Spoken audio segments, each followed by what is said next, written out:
Työnohjauksen tarkoitus ei ole neuvoa tekemään sinua työtäsi, sillä senhän sinä jo osaat, vaan auttaa löytämään uusia näkökulmia niihin asioihin ja tilanteisiin, jotka kuormittavat sinua. Kun koemme haasteita elämämme jollain osa-alueella, ne heijastuvat elämämme kaikkiin osa-alueisiin helposti, ja näin ollen työnohjaus voi auttaa sinua kokonaisvaltaisesti löytämään tasapainon, josta hyödyt itse ja josta hyötyy myös koko työyhteisö sekä luonnollisesti lähipiirisi kotona.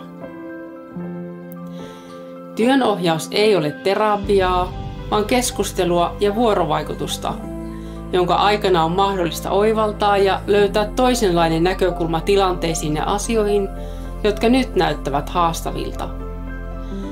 Näin voit kokea olosi keventyneen ja aivan uudenlaisen energian virtaavan elämääsi. Minä olen työnohjaajana kumppanisi, joka kuljen kappaleen matkaa rinnallasi ja autan sinua näkemään asiat uudesta perspektiivistä, jotta voisit palautua omaan voimaasi niin hyvin kuin se kussakin tilanteessa on mahdollista. Työhyvinvointi ei ole erillinen asia elämässä, vaan se on osa sitä hyvää oloa, jota sinulla on oikeus kokea elämäsi kaikilla osa-alueilla.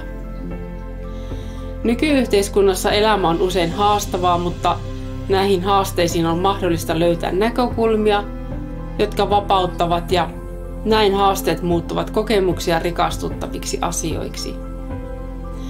Tällöin astumme pois uhrin roolista omaan elämämme johtoon.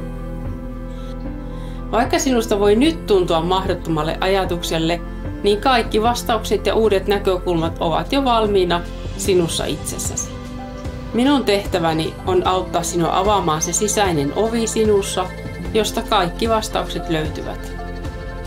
Tällöin kirkastuu se valo, joka auttaa sinua näkemään elämän rikkautena ja sen mahdollisuudet aivan uudella tavalla.